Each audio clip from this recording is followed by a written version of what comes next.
Well, hello, and welcome to Stop Let's Team Up, My Legion Adventure, episode 60. We're covering Adventure Comics 361 and Jimmy Olsen 106 today. We have another one. Jimmy Olsen, as I follow along, for data, I'm using the illustrated index, as I've said, but I'm reading in the archives, and the archives have Jimmy Olsen, but the index does not. So it's a short story, so I'm going to rely on some interweb pages for that one's data. But let's get started with Adventure Comics. Adventure Comics 361, cover date October 1967. That would have been my third birthday when this came off the rack, because that's when they pulled it. Cover artist Kurt Swan, George Klein, John Letteros. It's got Superboy, Phantom Girl, Colossal Boy being threatened by these shadowing people throwing things at them, throwing stars and a knife, and it's got featuring the villains who never lose, the Unkillables.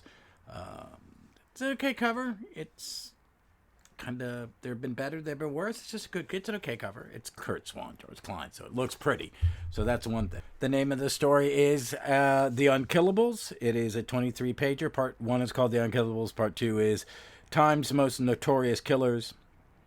Credits: editor, plotter, Mort Weisinger, plotter, scripter, penciler, layouts only, Jim Shooter, penciler, inker, Jim Mooney, it's a change-up, letterer, Shelley Lefferman, roll call: Phantom Girl, Colossal Boy, Star Boy, Shrinking Violet, Superboy, Bouncing Boy, Ultra Boy, Karate Kid, Dual Damsel, and Brainiac 5.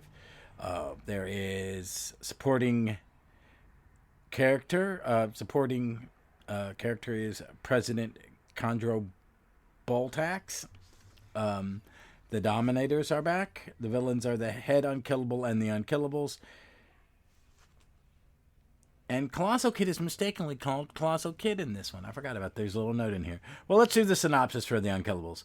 After 2 decades of war between the United Planets and a confederation of worlds called the Dominion, the later sues for peace. As anti-Dominion feelings run high on Earth, the President calls upon the Legion to ensure their ambassador's safe arrival. The heroes are sent to a neutral planet, Politor, where they meet the Dominators, a race characterized by blue skin, baldness, and a round white dot on their foreheads, signifying rank. Under orders from the President, the Legion is to transport Dominators' ambassadors, God, I'm tongue-tied today, through the 10th dimension, but this is a sub-universe in which a billion-mile trip is reduced to only 500 miles. Meanwhile, a costumed group of villains called the Unkillable prepares to attack. They enter the 10th dimension intending to strike and weaken the caravan at periodic intervals before finally destroying it. As the journey begins, the Legionnaires stop an arranged avalanche before making camp for the night. Shortly afterward, the Unkillables strike, destroying the party's supply. Since Starboy, who had been on guard duty, was distracted by a Dominator, just as he was attacked, the heroes conclude that one of the ambassadors is aiding the Unkillables. As the final stretch begins, the Unkillables suddenly launch themselves at the entourage from volcanic craters. The Legionnaires, weary from their constant vigilance, fight back. The leader of the Unkillables then produces his ultimate weapon, a ray that causes the Legion's powers to be switched at random from member to member. In the resulting confusion, he hurls a suspended animation bomb at the Dominators. Brainiac 5, now possessing Superboy's powers, blows it back at him and it explodes, paralyzing the villain. The leader is revealed as a Dominator's deposed ruler, who sought to use the Unkillables for revenge. The Unkillables, who were found to be descendants of infinite assassins in Earth history. They turned into killers by one of his machines. As the Legion returns to Earth, the Dominators reveal that they are actually three-dimensional image, and the real aliens have already reached Earth. This is not... I don't remember reading this before, so I'm assuming I did at some point. I don't think the Adventure Comics reprints got this far. I am not, I've said before, not the biggest Jim Mooney fan. Sometimes I feel it's just a little lacking in something that speaks to me. But this is okay. Some of the designs are the bad guy designs. Everything's it could be a little bit better. It could be a little bit sharper. I don't mind the story. It's just, we've been having such great stories from Shooter and Kurt Swan and them. And I just don't think this doesn't, for me, it's kind of like I just did a great story. Now this one is just okay. Just okay. But it's got some good action sequences in it. It's got some, it's a good lineup. I like this. Starboy's in it. Shrinking Violet's in Yojimbo. It brings us into, introduces us more to it introduces us to the Dominators, who will be used again later because Paul Levitz reuses them and other people reuse them. And they're a little more, this is just a little, because of its age, this is one of those Silver Age comics that I don't think aged well. Because it doesn't have the stellar art. It doesn't have that just right tweak of the formula. So, but it's okay. It's a little silly that they're the descendants of famous assassins. And, at this point, it's kind of like, I don't know if I buy this. Well, let's move on to Jimmy Olsen 106, the Lone Wolf Legionnaire Reporter. So this comic was cover dated October 1967, like the previous comic we did. The cover artist is Kurt Swan. It's Superman backing away from walking under a ladder. And Jimmy saying, "Oh, come on, Batman." Okay, that's the weirdest Jimmy Olsen. Come on, Superman. Show him to be afraid of walking under a ladder is superstitious bunk. No, Jimmy, it's not bunk. It's bad luck. I won't do it. Superman talks scared, and it says featuring Superman's unluckiest day. The first story, though, the story we're talking about is The Lone Wolf Legionnaire Reporter. Writer Jim Shooter. Pencils Pete Constanza. Inker Pete Constanza. Editor Mort Weisinger. And the synopsis for The Lone Wolf Legionnaire Reporter, and this is coming from the DC database, is: the Legion of Superheroes summon Jimmy to the 30th century and assign him to write up some news for the next issue of the Legion Bulletin. Jimmy, using his elastic lad abilities, thinks he's not being very helpful. Unknown to him at the time, he actually saves an experimental child robot, cracks open a burglar-proof safe, and captures the Uniform Gang. Dual Damsel learns of his exploits and writes about them for the next edition of the Bulletin.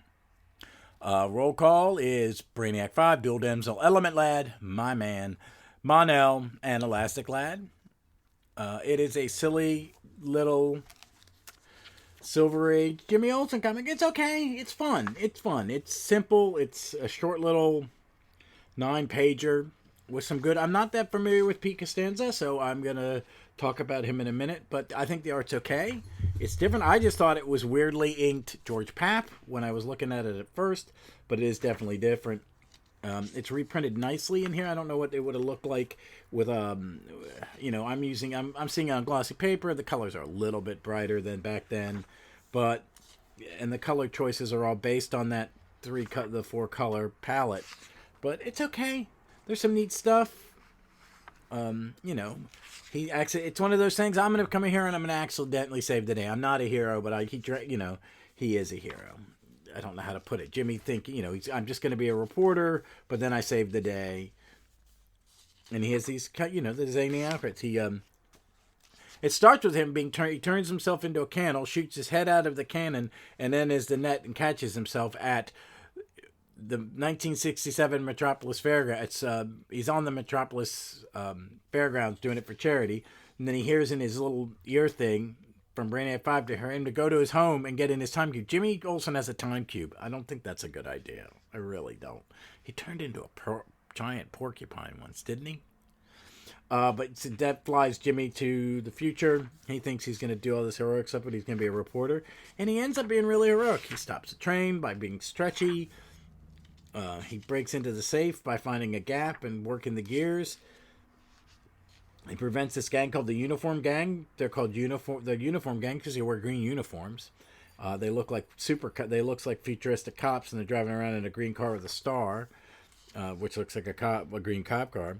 But they get back, and Triplicate Girl is written in the paper, the Legion Bulletin. It's very sweet, very simple, nothing over the top. So that's what it was this week. It's just the way the 2 issues landed. There's one thing I did want to talk about was Pete Costanza, because I didn't know who he was, so I did a little, basic internet searching. He was a comic book artist. He was born in May 1913 and lived until 1984. Born in New York. And he died in Hackensack, New Jersey. Never been to Hackensack. But he was he worked at Fawcett with Bill Parker and C.C. Beck, planning Captain Marvel a little bit. his wiki page kind of says he suggested the name Captain Marvelous, and it became Captain Marvel. He also did a character called the Golden Arrow, which I don't think I'm that familiar. I don't think I've ever seen a Golden Arrow comic. Maybe I'll have to look it out. I like those archers. And he did some other stuff, some Charlton, ACG, American Comics Group stuff, Magic Man, Forbidden Worlds. I've seen some of those. I may have seen some of his other stuff. And he took over from Kurt Swan in 1967 and became the artist on Jimmy Olsen, and did it for 3 years. I think he had a stroke and retired in 1971. And one little bit of trivia I find neat is that he was a right-handed artist, and after the stroke he learned to paint with his left hand and did that. So that's him. I will have to dig up some of his Fawcett stuff and maybe some more. There's not a lot of Jimmy Olsen on the app. I'm glad I have this in the book because it wasn't on the app. But that's Peak and Stanza. That's good to know. I'm not the biggest Shazam fan, Captain Marvel fan. I enjoy it, but it's just he's not my Golden Age guy. So that's it for this week, folks. We'll be back in 1 week, and that will be covering in the Legion. My Legion Adventure 61 will be covering the first Chemo story. It's 2-parter, which I'm looking forward to. There's some stuff coming up. I'm in Archive Volume 7 now with the Frank Miller cover. It's a lovely cover, and I'm about halfway through it, which puts me literally halfway through the archives. And I'm kind of, I'm enjoying the ride. It's been fun. So, but this weekend, I haven't decided what I'm going to do. I'm going to be recording with Ron this weekend, and we're going to talk about some stuff, probably for his show. I've got some stuff. I am waiting on a copy of Volume 1 of the Fantastic Four Archives, because I'm going to do a read of all the Lee Kirby FF. I've read the key stories from that era. I have never read it 1 through 102 or whatever. So I'm going to do that. And I may talk about it once a month or every couple months, but I'm going to talk about it a little bit as we go along. So that's coming up. And then next week is the Opal City Confidential will be the first one with Pete from Earth 2 Podcast. And then the week after that, you get to listen to me and Dave from Earth 2 Podcast. I'm excited for you guys to hear this. I recorded those a while back, and I really, really enjoyed it. And they're the greatest guys to talk comic books with. So it's fun. But jibber jabber me. Hey, be safe, be smart, be kind to one another, and read some comics. Read some Jimmy Olsen.